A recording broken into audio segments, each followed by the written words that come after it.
അധ്യായം 18. ശിഷ്യന്മാർ യേശുവിനെ സമീപിച്ച് ചോദിച്ചു, സ്വർഗരാജ്യത്തിൽ വലിയവനാരാണ്? യേശു ഒരു ശിശുവിനെ വിളിച്ച് അവരുടെ മധ്യേ നിർത്തിക്കൊണ്ട് അരുളിച്ചെയ്തു, സത്യമായി ഞാൻ നിങ്ങളോട് പറയുന്നു, നിങ്ങൾ മാനസാന്തരപ്പെട്ട് ശിശുക്കളെപ്പോലെ ആകുന്നില്ലെങ്കിൽ സ്വർഗരാജ്യത്തിൽ പ്രവേശിക്കുകയില്ല. ഈ ശിശുവിനെ പോലെ സ്വയം ചെറുതാകുന്നവനാണ് സ്വർഗരാജ്യത്തിലെ ഏറ്റവും വലിയവൻ. ഇതുപോലുള്ള ഒരു ശിശുവിനെ എൻ്റെ നാമത്തിൽ സ്വീകരിക്കുന്നവൻ എന്നെ സ്വീകരിക്കുന്നു. എന്നിൽ വിശ്വസിക്കുന്ന ഈ ചെറിയവരിൽ ഒരുവന് ദുഷ്പ്രേരണ നൽകുന്നവൻ ആരായാലും അവന് കൂടുതൽ നല്ലത് കഴുത്തിൽ ഒരു വലിയ തിരികല്ല് കെട്ടി കടലിൻ്റെ ആഴത്തിൽ താഴ്ത്തപ്പെടുകയായിരിക്കും. പ്രലോഭനങ്ങൾ നിമിത്തം ലോകത്തിന് ദുരിതം. പ്രലോഭനങ്ങൾ ഉണ്ടാകേണ്ടതാണ്, എന്നാൽ പ്രലോഭന ഹേതുവാകുന്നവന് ദുരിതം. നിന്റെ കൈയോ കാലോ നിനക്ക് പാപഹേതുവാകുന്നെങ്കിൽ അത് വെട്ടി എറിഞ്ഞുകളയുക. ഇരു കൈകളും ഇരു കാലുകളും ഉള്ളവനായി നിത്യാഗ്നിയിൽ എറിയപ്പെടുന്നതിനേക്കാൾ നല്ലത് അംഗഹീനനോ മുടന്തനോ ആയി ജീവനിലേക്ക് പ്രവേശിക്കുന്നതാണ്. നിന്റെ കണ്ണ് നിനക്ക് ദുഷ്പ്രേരണയ്ക്ക് കാരണമാകുന്നെങ്കിൽ അത് ചുഴന്നെടുത്ത് എറിഞ്ഞുകളയുക. ഇരു കണ്ണുകളോടും കൂടെ നരകാഗ്നിയിൽ എറിയപ്പെടുന്നതിനേക്കാൾ നല്ലത് ഒരു കണ്ണുള്ളവനായി ജീവനിലേക്ക് പ്രവേശിക്കുന്നതാണ്.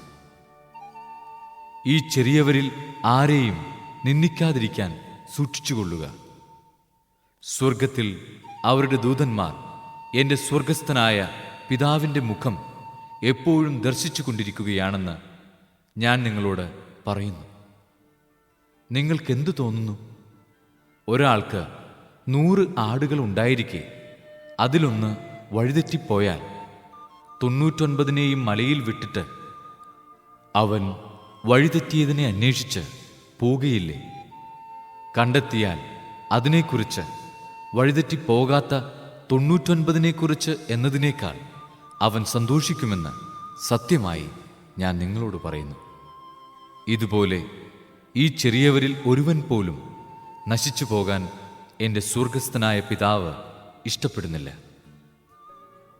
നിന്റെ സഹോദരൻ തെറ്റു ചെയ്താൽ നീയും അവനും മാത്രമായിരിക്കുമ്പോൾ ചെന്ന് ആ തെറ്റ് അവന് ബോധ്യപ്പെടുത്തി കൊടുക്കുക.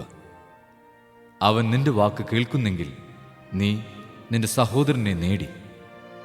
അവൻ നിന്നെ കേൾക്കുന്നില്ലെങ്കിൽ 2 or 3 സാക്ഷികൾ ഓരോ വാക്കും സ്ഥിരീകരിക്കുന്നതിനു വേണ്ടി 1 or 2 സാക്ഷികളെ കൂടി നിന്നോടൊത്ത് കൊണ്ടുപോവുക.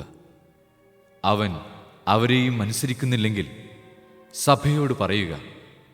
സഭയെപ്പോലും അനുസരിക്കുന്നില്ലെങ്കിൽ അവൻ നിനക്ക് വിജാതീയനെ പോലെയും ചുങ്കക്കാരനെ പോലെയും ആയിരിക്കട്ടെ. സത്യമായി ഞാൻ നിങ്ങളോട് പറയുന്നു, നിങ്ങൾ ഭൂമിയിൽ കെട്ടുന്നതെല്ലാം സ്വർഗത്തിലും കെട്ടപ്പെട്ടിരിക്കും. നിങ്ങൾ ഭൂമിയിൽ അഴിക്കുന്നതെല്ലാം സ്വർഗത്തിലും അഴിക്കപ്പെട്ടിരിക്കും. വീണ്ടും ഞാൻ നിങ്ങളോട് പറയുന്നു, ഭൂമിയിൽ നിങ്ങളിൽ 2 പേർ യോജിച്ചു ചോദിക്കുന്ന ഏതു കാര്യവും എൻ്റെ സ്വർഗസ്ഥനായ പിതാവ് നിറവേറ്റിത്തരും. എന്തെന്നാൽ 2 or 3 പേർ എൻ്റെ നാമത്തിൽ ഒരുമിച്ച് കൂടുന്നിടത്ത് അവരുടെ മധ്യേ ഞാനുണ്ടായിരിക്കും. അപ്പോൾ പത്രോസ് മുന്നോട്ട് വന്ന് അവനോട് ചോദിച്ചു, കർത്താവേ, എന്നോട് തെറ്റ് ചെയ്യുന്ന എൻ്റെ സഹോദരനോട് ഞാൻ എത്ര പ്രാവശ്യം ക്ഷമിക്കണം? 7 പ്രാവശ്യമോ? യേശു അരുളിച്ചെയ്തു, 7 എന്നല്ല, 70 പ്രാവശ്യമെന്ന് ഞാൻ നിന്നോട് പറയുന്നു. സ്വർഗരാജ്യം തൻ്റെ സേവകന്മാരുടെ കണക്ക് തീർക്കാൻ ആഗ്രഹിച്ച ഒരു രാജാവിന് സദൃശ്യം. കണക്കു തീർക്കാൻ ആരംഭിച്ചപ്പോൾ 10,000 താലന്ത് കടപ്പെട്ടിരുന്ന ഒരുവനെ അവർ അവൻ്റെ മുമ്പിൽ കൊണ്ടുവന്നു. അവന് അത് വീട്ടാൻ നിർവാഹമില്ലാതിരുന്നതുകൊണ്ട് അവനെയും ഭാര്യയെയും മക്കളെയും അവൻ്റെ സമസ്ത വസ്തുക്കളെയും വിറ്റ് കടം വീട്ടാൻ യജമാനൻ കൽപ്പിച്ചു.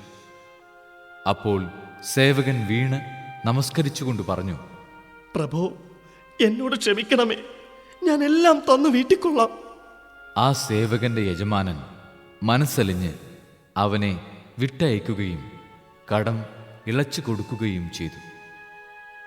അവൻ പുറത്തിറങ്ങിയപ്പോൾ തനിക്ക് 100 ധനാറ നൽകാനുണ്ടായിരുന്ന തൻ്റെ സഹസേവകരിലൊരുവനെ കണ്ടുമുട്ടി. അവൻ്റെ കഴുത്തു പിടിച്ച് ഞെരിച്ചുകൊണ്ട് അവൻ പറഞ്ഞു, എനിക്ക് തരാനുള്ളത് തന്നു തീർക്കുക. അപ്പോൾ ആ സഹസേവകൻ അവനോട് വീണപേക്ഷിച്ചു, എന്നോട് ക്ഷമിക്കണമേ, ഞാൻ തന്നു വീട്ടിക്കൊള്ളാം. എന്നാൽ അവൻ സമ്മതിച്ചില്ല. കടം വീട്ടുന്നതുവരെ സഹസേവകനെ അവൻ കാരാഗൃഹത്തിലിട്ടു. സംഭവിച്ചതറിഞ്ഞ് മറ്റു സേവകന്മാർ വളരെ സങ്കടപ്പെട്ടു. അവർ ചെന്ന് നടന്നതെല്ലാം യജമാനനെ അറിയിച്ചു.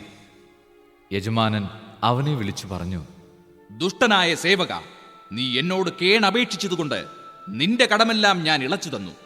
ഞാൻ നിന്നോട് കരുണ കാണിച്ചതുപോലെ നീയും നിന്റെ സഹസേവകനോട് കരുണ കാണിക്കേണ്ടതായിരുന്നില്ലേ?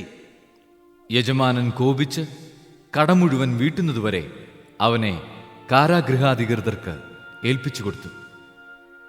നിങ്ങൾ സഹോദരനോട് ഹൃദയപൂർവ്വം ക്ഷമിക്കുന്നില്ലെങ്കിൽ എൻ്റെ സ്വർഗസ്ഥനായ പിതാവ് നിങ്ങളോടും ഇതുപോലെ തന്നെ പ്രവർത്തിക്കും.